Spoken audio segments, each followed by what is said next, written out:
Olá, sejam bem-vindos a mais um episódio do nosso Portfólio Talks, o podcast de negócios do Grupo Portfólio. Estou aqui com ele, mais uma vez, Cássio Germano, CEO do Grupo Portfólio. E aí, Cássio, beleza, meu irmão? Tudo bem, Tudo Marcel? tranquilo. Veio do surf, veio de onde hoje? Do jiu-jitsu. Esse homem, ele surfa 4 horas da manhã, viu, gente? Aí quando ele chega aqui, ele chega pilhado, eu chego morrendo de sono. Mas ele já chega muito bem. Hoje, falar em pilhado, nós temos uma empresa que cresce mais alto do que as ondas aí de onde? Do Icaraí. Muito. Do Havaí. Do Havaí. Mais do Havaí. Estamos aqui com Venâncio Freitas, presidente do grupo Meirelles e Freitas, empreendedor. Advogado, CEO da Kedu, que a gente vai falar muito aqui sobre ela hoje. Surfista ou não é surfista? Já fui surfista, já aposentei já, mas admiro muito o esporte. É um esporte realmente que agora na pandemia eu voltei a praticar por algum tempo, mas é um esporte que realmente você melhora muito a sua qualidade de vida, é importante inserir realmente na nossa rotina. Rapaz, Venâncio é um exemplo de empreendedor que sai de um segmento que normalmente não costuma empreender. Se eu tiver errado com os meus colegas advogados, você me corrija, Venâncio. Mas a gente normalmente vê um advogado ou um grupo de advogados fazer o escritório crescer, mas para os lados, digamos assim, né? Não crescer para frente ou crescer para cima ou para baixo, enfim, não sair do segmento, do meio em que está inserido normalmente. E você veio para a educação agora, foi para a cobrança. Esse espírito empreendedor aí veio de onde? Call Sempre center. teve call center, sempre teve contigo? Foi uma coisa que tu trouxe de criança? Ou é algo que despertou depois da advocacia? Como é que foi? Primeiramente, bom dia a você, Marcel, a você, Cássio, a toda a audiência que está nos assistindo. É um prazer enorme estar compartilhando aqui com vocês um pouco da nossa história. E indo direto à sua pergunta, eu queria realmente falar que eu acho que essa vocação empreendedora, ela é muito uma habilidade nata que você vai trabalhando ao longo do tempo. Então, eu me recordo que eu comecei realmente a minha trajetória muito cedo, desde 14 anos de idade eu era professor de matemática, me virava, comecei a trabalhar com 18 anos e a vida também vai lhe dando desafios e oportunidades e o empreendedor, ele vai observando muito tudo aquilo que acontece e muitas vezes ele transforma um grande desafio numa grande oportunidade. Então eu particularmente entrei no grupo Meirelles e Freitas com 18 anos, o grupo, a primeira empresa do grupo é a Meirelles e Freitas Advogados, um escritório de advocacia familiar. O meu tio, José Carlos Meirelles de Freitas, foi o fundador, fundou esse escritório em 1978. A partir da fundação desse escritório, que se posicionou muito para trabalhar com direito empresarial, direito corporativo, veio também as demandas do mercado na área de recuperação de crédito. Então, o mercado começou a levar as suas carteiras de cobrança para o escritório cobrar e ele viu que a cobrança extrajudicial dava muito mais resultado que a cobrança judicial, porque obviamente nós sabemos que o nosso judiciário é moroso, é lento, é caro, então ele apostou muito nessa linha da cobrança extrajudicial. Então quando eu entrei lá com 18 anos, eu tive uma perda grande na minha vida, que eu perdi o meu pai com 18 anos, então esse meu tio me adotou, me deu a oportunidade para trabalhar. Eu tinha terminado o 3º ano, estava entrando na faculdade, primeiro eu fiz Ciências Contábeis, depois eu fiz a faculdade de Direito na sequência, e aí ele me deu a oportunidade para trabalhar lá, para começar a ter o meu desenvolvimento pessoal e profissional, e lá a gente foi se identificando muito com essa área do direito e com a área de recuperação de crédito. Perfeito. Então a gente começou a estruturar essa área, a estabelecer processos, trabalhar com pessoas. A tecnologia ainda era muito baixa naquela época, então nós tínhamos apenas o telefone como aliado à visita física, né, na casa do cliente, não tinha outros métodos em relação a isso, e a partir daí a gente começou a entrar realmente em alguns nichos específicos que nos deram grandes oportunidades, dentre eles a educação. Então a gente, há 28 anos atrás, a gente pegou nosso primeiro colégio de referência, um colégio grande aqui do estado do Ceará, que foi o Colégio 7 de Setembro. Sim. Então, o doutor Ednilton nos deu realmente esse crédito. Nós já tínhamos experiência na parte de cobrança de forma genérica, geral, mas ele começou a ver o problema da inadimplência surgir na escola há 28 anos atrás e nos apresentou aquele desafio. Então a gente estruturou uma régua de relacionamento com o cliente de forma preventiva e pós-vencimento, uma vez que o responsável financeiro não é um cliente qualquer, não é um cliente que compra e sai, é um cliente que está permanentemente, né, na escola.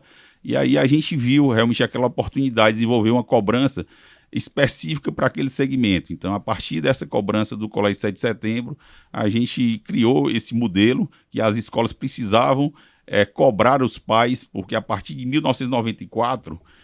2 anos antes dessa contratação do Colégio 7 de Setembro, o Fernando Henrique Cardoso ele era presidente do Brasil na época e ele mudou a legislação através de medida provisória, onde ele impediu as escolas de imputar qualquer sanção pedagógica por inadimplência. Então, restava às escolas apenas o processo de relacionamento e cobrança efetiva, sendo que as escolas nunca foram preparadas para isso, o perfil do diretor não é esse. Se viram com esse imbróglio aí para resolver, né? De repente, caiu essa grande surpresa e as escolas até hoje não sabem fazer isso, tá? Não é a expertise delas, não é a competência delas. Então a gente começou a estruturar isso e deu muito resultado lá no 7 de setembro. A inadimplência, a curva de inadimplência no decorrer do ano achatou. E a gente levou esse case, esses números para as outras escolas aqui, inicialmente do Ceará. Colégio Farias Brito, Colégio Cristos, Colégio Gel na época, depois veio o Colégio Aritzá, todas essas grandes escolas, Colégio Master. E aí a gente começou a ter realmente uma atuação muito forte, iniciando aqui no Ceará. Depois fomos para o SINEP, o Sindicato das Escolas Particulares, e trabalhamos muito forte esse case realmente da educação durante esse período. E aí outro grande nicho também que nós entramos logo 5 anos depois que nós consolidamos esse nicho da educação foi o nicho das utilities. Então a gente começou a trabalhar muito forte também com as empresas de utility. Naquela época as primeiras empresas nossas que foram clientes foi a TV Show, né, que era uma empresa que de canal por assinatura, né? E a RTC, né? Que era a antiga NET, né? E a gente começou a fazer a cobrança dessas empresas e a partir daí veio a Coelce também, né? A Coelce é cliente nossa já há 24 anos, né? Logo depois da privatização da Coelce, a Coelce entrou conosco, que é cliente agora, depois se transformou em Enel. E aí a Enel foi crescendo ao longo, em todo o Brasil, foi nos levando também. Então a gente foi realmente com as utilities ali, começando por TV por assinatura, energia, depois fomos para o segmento de distribuição de água e esgoto também, as empresas de saneamento. Não para não, né? E quem tá assistindo aqui, esse corte vai parar naquele canal Nostalgia dos anos 90, né? TV Show, RTC, que mais que a gente falou aqui? Coelce, aí depois virou Enel, mas assim, mostra a perenidade da empresa. E para quem está aí nos assistindo, qual é o tamanho hoje do Grupo Meireles de Freitas, quantidade de colaboradores? O pessoal tem uma ideia da dimensão do que exatamente, da atuação a empresa. do grupo. E, inclusive, no grupo, quantas empresas tem? Porque a gente entra lá e é cheio de marca também diferente. Quer dizer, tudo começou com um escritório de advocacia, né? Isso.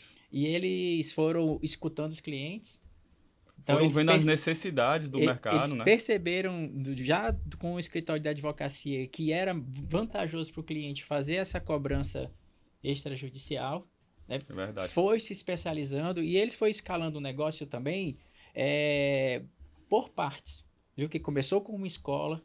Nessa primeira escola deve ter aprendido a operação. Tinha um case, aí fez um case, tinha um case na mão para apresentar a outras escolas, né? Um case para apresentar outras escolas, e foi direcionando, expandindo o negócio a partir das oportunidades que foram identificando no caminho. Exatamente. Né? Então, começaram com até um produto novo e criaram uma empresa nova que é a Kedu, que apoia toda a parte de gestão financeira dessas escolas, fornecendo crédito em troca de recebíveis, não é isso? É isso aí. Então, fala um pouquinho do tamanho da Meireles e Freitas e essas empresas. Faz um apanhadozinho de quais são essas empresas. Né? Legal.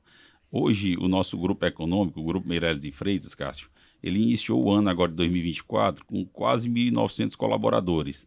Mas nós já estamos hoje com 2.500 colaboradores. Agora a gente cresceu muito agora nesse primeiro semestre. Agora a gente teve muitos contratos fechados agora com a Copel, que é a Companhia de Energia lá do Paraná. Então, a gente está entrando lá do Paraná agora forte. Ela foi privatizada agora para o grupo 3G, né, do Jorge Paulo Lemann, e para um fundo de Singapura também. Então, ela procurou as melhores empresas prestadoras do serviço do segmento elétrico e nos viu realmente como uma grande oportunidade para fazer todo esse processo de transição da passagem de empresa pública. Né? 2.500. Isso, 2.500 colaboradores agora final de julho, né? Perfeito. Então a gente talvez termine o ano aí com quase 3.000 colaboradores. Deixa eu tentar fazer com que os ouvintes que são empresários se convençam do papel de uma certa área que eu gosto muito. Quantas pessoas no marketing, Venâncio? Nós temos hoje quase 60 colaboradores no marketing. Nós chamamos na nossa equipe de marketing a máquina de vendas, né? Gente, Tem uma agência. Quem não está assistindo não pode ver a reação. Aliás, ninguém pode ver, porque elas estão atrás das câmeras. Do pessoal do marketing aqui. A nossa diretora, né? Entre incrédulas e esperançosas, digamos assim, né? Mas 60, eu acho que não conheço uma empresa de qualquer tamanho que tenha tanta gente no marketing que no Ceará, não sei, né? Posso estar equivocado. Mas mostra também dessa necessidade de crescimento e de se mostrar da maneira correta de nível nacional, não é isso? Nível nacional, né? E você vê o perfil dos clientes. Né? Então, tem que apresentar de uma forma adequada todos esses diferenciais. E o Grupo Meirelles... Agora é bom enfatizar essa questão do marketing aí, porque, essa empresa que é uma empresa de recuperação de crédito, por que tanta necessidade, já que é um cliente B2B? Isso. Na verdade, não é só a Meirelles de Freitas, advogados, a Meirelles de Freitas, serviços de cobrança, ela é uma empresa B2B, mas a Kedu, essa empresa nova que nós temos, agora ela atende o B2B, mas ela também é um pouco B2C. Sim. Então, nós temos um mercado endereçável aí para Kedu de 42 mil escolas. Então, é realmente um tamanho realmente de mercado muito grande, que esse mercado precisa ser penetrado, precisa ser bem trabalhado. Então, a gente tem toda essa equipe dividida ali em várias funções, desde os SDRs, toda a parte de tráfego pago, toda a linha do marketing digital dentro do processo. Então, inclusive, nós somos contratados por algumas empresas para rodar parte dessa esteira que as empresas não têm essa estrutura pronta, com tecnologia, com pessoas, com processos bem definidos. Né? Daqui a pouco é um negócio novo, então. Na verdade, o marketing, ele é um dos pilares da Kedu, porque a gente, como plataforma de crescimento escolar, a gente, além da receita garantida para as escolas, a gente trabalha também o processo de matrícula das escolas. Então, a gente tem o Kedu Matrícula, que é o Kedu, a Kedu apoiando as escolas a manterem os seus melhores alunos matriculados na base e também atrair novos alunos para matricularem naquela escola. Perfeito. Cássio, deixa eu perguntar para ti uma coisinha rapidinho, desculpa interromper. Vocês também, Grupo Portfólio, atuam muito no segmento de educação, não é? Então, eu estou vendo aqui, junto de Kedu e de Grupo Portfólio, que é um setor ainda muito carente de gestão, de processo. Fala um pouquinho desse segmento pra gente, como é que tu tem visto ele no Brasil, e depois aí eu passo pro Venâncio comentar também. É um negócio extremamente desafiador. Por exemplo, quando você trabalha com consultoria ou serviço, normalmente você trabalha no B2B, então você vende para pessoa jurídica, e essa prestação de serviço, ela é de longo prazo. Né? Com o segmento de educação, existe um esforço, como o Venâncio colocou aqui, do marketing, porque eu tenho que atrair alunos. Né? E muitos dos cursos, em geral, são temporários. Né? Tem cursos de curta duração. Mesmo numa escola, você tem que renovar uma matrícula de uma forma anual. Então, o esforço, né, de comunicação é muito alto. Né? Sim. Então, até dentro do que tem lá no Grupo Portfólio, nós temos o segmento de consultoria, que é a pessoa jurídica, na área de gestão, tecnologia, e tem uma área que é a portfólio formação. E existe sempre uma questão interna do marketing está muito direcionado à parte de treinamento, pela necessidade, né? E até em detrimento dos outros negócios, porque a nossa capacidade é limitada em termos de recursos, né? Sim. Então, é uma área realmente extremamente desafiadora. Não basta saber ensinar ou ser muito bom naquilo que faz, né? Tem que ter um aspecto empresarial já, de certa forma, bastante sofisticado, né?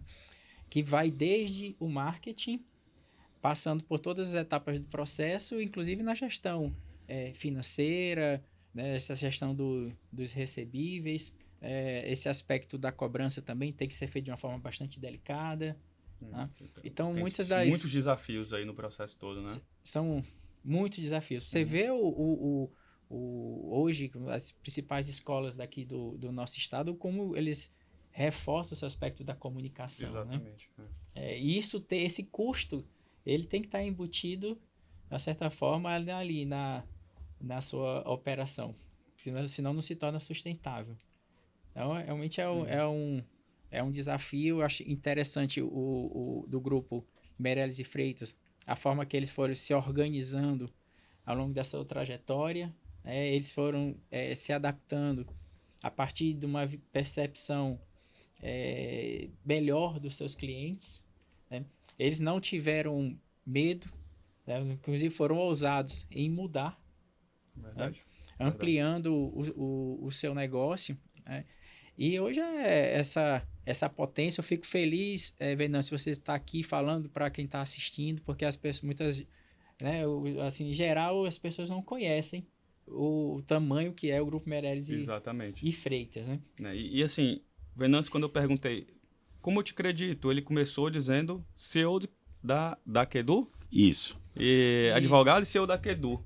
Então, ele está aqui, agora que a gente estava brincando aqui, apaixonadamente envolvido com a Kedu, não é isso, Venâncio? Conta pra gente aí, você falou um pouquinho passando, mas dá um passinho para trás e fala da origem, da ideia e também do cenário da educação, que eu vejo ainda muito por explorar, apesar de terem players muito grandes, mas com muita oportunidade no Brasil inteiro, não é isso? Sem dúvida, sem dúvida. É um segmento que é apaixonante mesmo. Você se apaixona com muita facilidade porque ele entrega uma transformação na vida realmente das famílias, dos alunos, e é uma área que quando você começa a trabalhar, você vê realmente essa paixão também nos olhos ali dos educadores, né?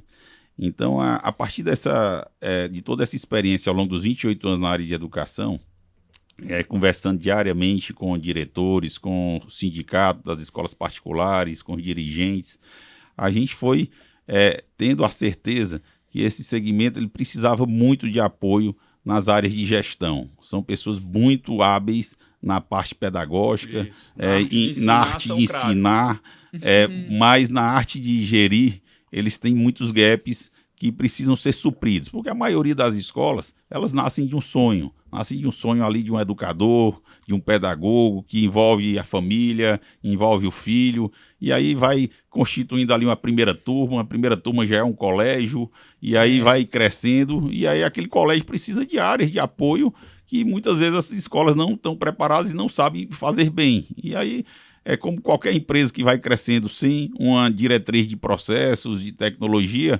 ela cresce de forma desordenada, né? Então, a gente foi percebendo isso ao longo do tempo, e aí a gente teve um marco realmente muito grande nesse segmento. É um segmento que, na pandemia, a educação foi desafiada, né? Foi muito desafiada com aquela questão do ensino remoto, que as escolas não estavam preparadas. Com o Cinep, né?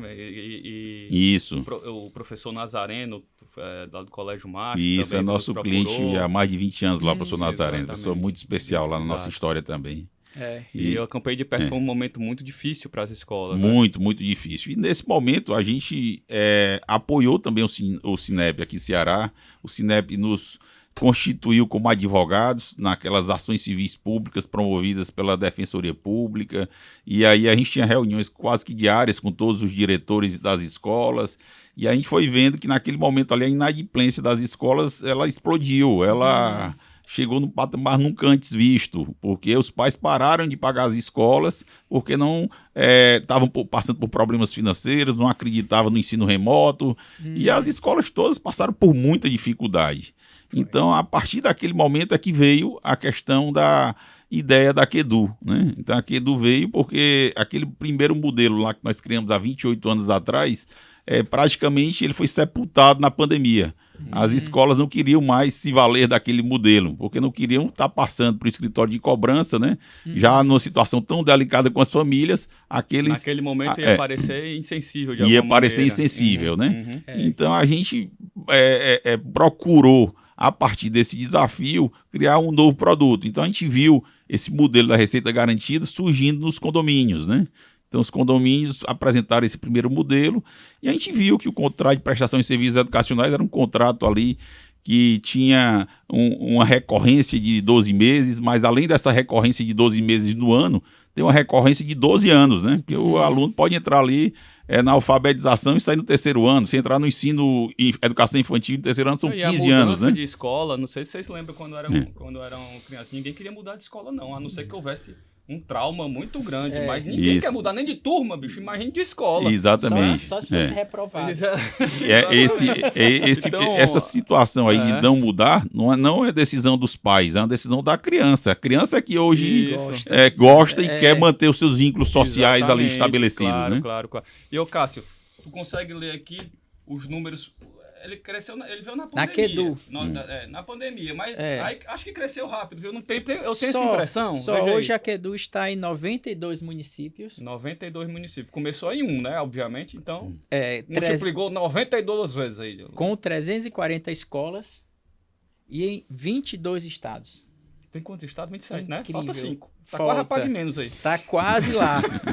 É incrível. E é uma empresa cearense.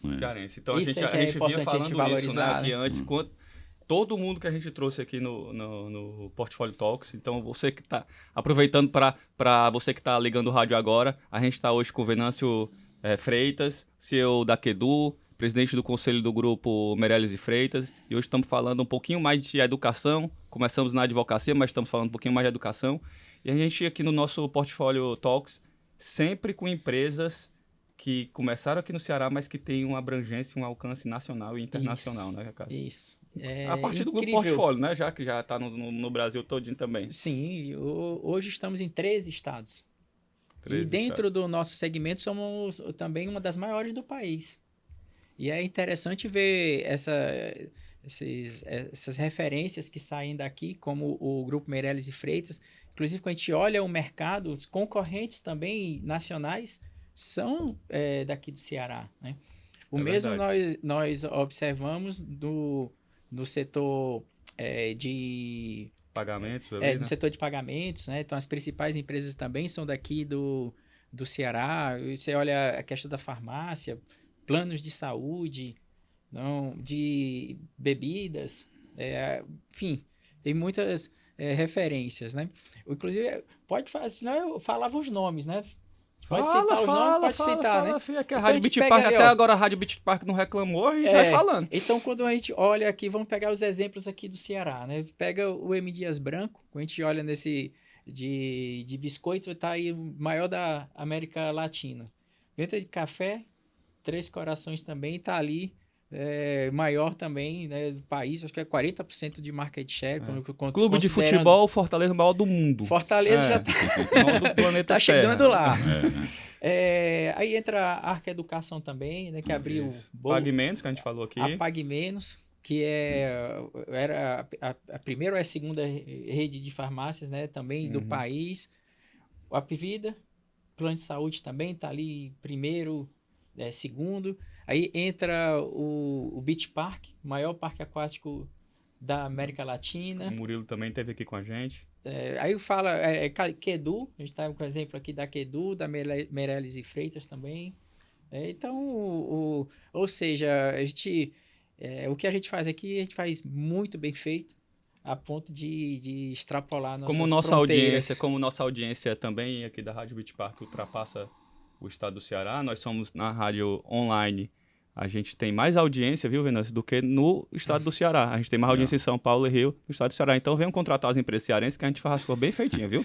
E hoje os empresários cearenses são muito já reconhecidos fora, viu, Cássio?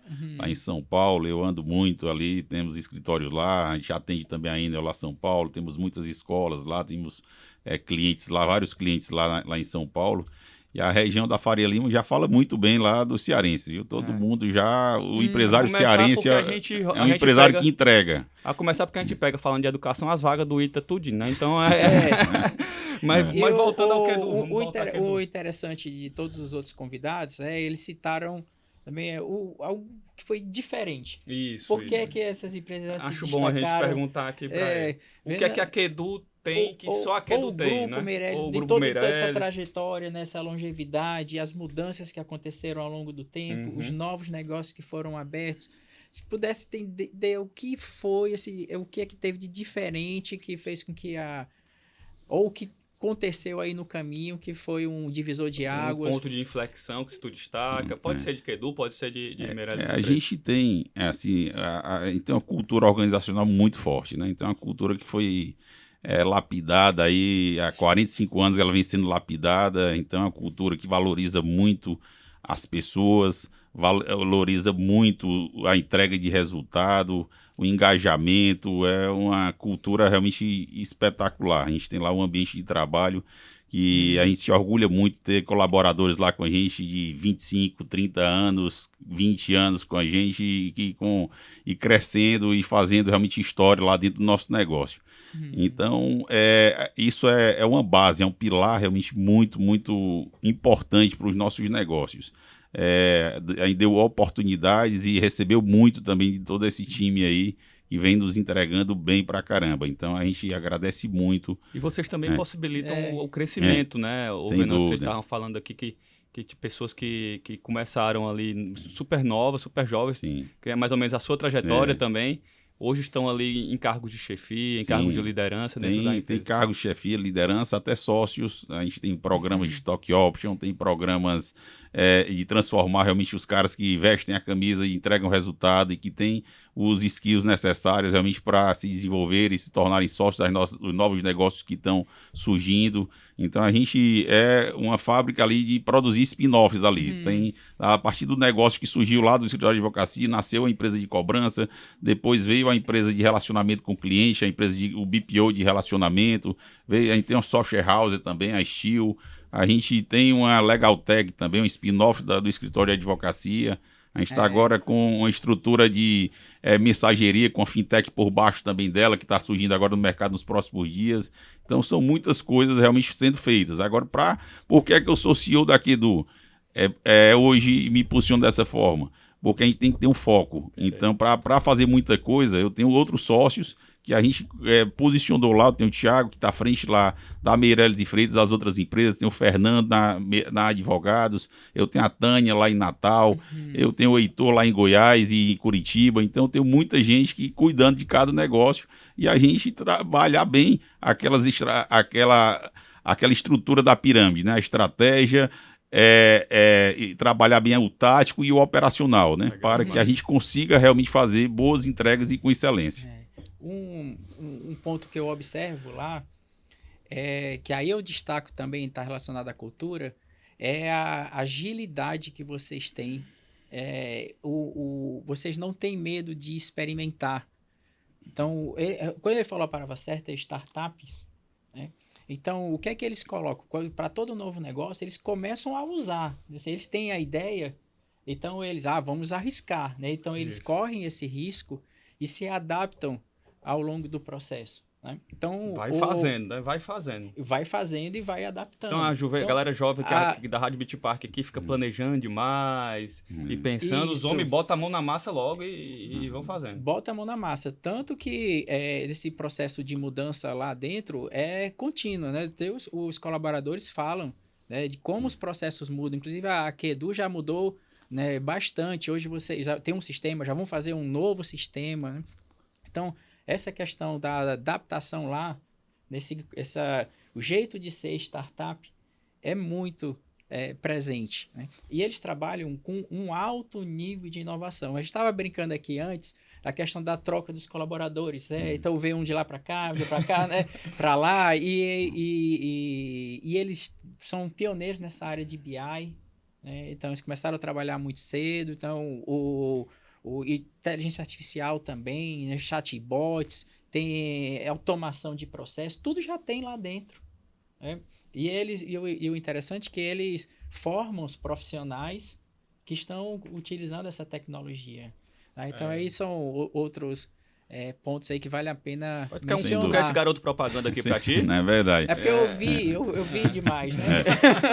Mas outro ponto que eu destaco também, Cássio, tudo isso que você colocou é um pouco do que a gente faz, mas a gente traz muita gente do mercado também. Então, a gente gosta sempre áreas, de usar muito a questão da... A gente acredita muito na experiência, né, das pessoas realmente mais maduras e da energia dos jovens, entendeu? Então, essa dualidade para a gente é muito importante. Outro fator que eu considero também lá é uma empresa muito múltipla, muito diversa, uma empresa que a gente está sempre muito aberto a escutar os diferentes perfis, desde os negociadores aos heads de todas as áreas. Então, todo mundo pode realmente falar muito e construir, se posicionar. Então, a gente tem pessoas lá que estão conosco em posições, crescendo lateralmente, fazendo a mesma coisa há muitos anos, e tem muita gente que quer crescer e quer ser um empreendedor dentro do nosso negócio.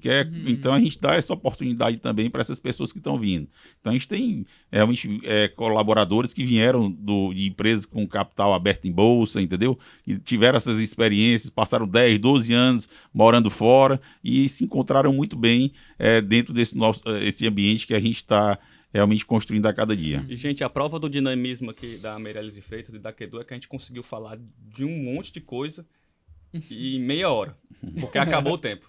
Não é isso, diretora? A diretora ali já estava preocupada, porque a gente tá esticando mais. Assim, a gente pode esticar um miojo, que são 3 minutos, para poder depois ela cortar. Mas é uma pena, porque... Mesmo a gente tendo falado de muita coisa, ainda tinha bastante coisa para falar, coisa, né? É isso mesmo. E eu saio impressionado daqui hoje, Cássio, e você, assim, com a força, a potência, o dinamismo, o brilho no olho do homem aí. E a inspiração que foi para quem nos assistiu. Para sair do lugar onde está. Da bendita zona de conforto, sair dela. Ver as oportunidades e trabalhar. Correr risco. Então, Venâncio, queria te agradecer. Obrigado pelo teu tempo hoje. Obrigado por ceder o Vitinho lá pro Fortaleza também. Viu, Vitinho? Depois desse corte aqui eu vou lhe mandar para você estar na rádio aqui, Beach Park, viu? Mas obrigado, Cássio, mais uma vez por estar aqui com a gente, colocando a sua experiência também de processo no segmento escolar. E, assim... Quem perdeu esse episódio, gente, é um episódio muito diferente. Você que é do direito e pensa em empreender também, acha que pode ficar só ali em determinado setor, pega o exemplo do Venâncio aqui. Quem perdeu, pode assistir lá no YouTube, pode assistir lá no Spotify, do grupo Portfólio Talks. Você vai ter a entrevista ali na íntegra, sem cortes, né? E você que está escutando pela rádio, sempre às quartas-feiras, 12:30, a gente tem Portfólio Talks aqui na Rádio Beach Park. Um abraço Cássio, um abraço Venâncio e até a próxima. Obrigado, valeu Marcel, valeu Cássio. Até mais.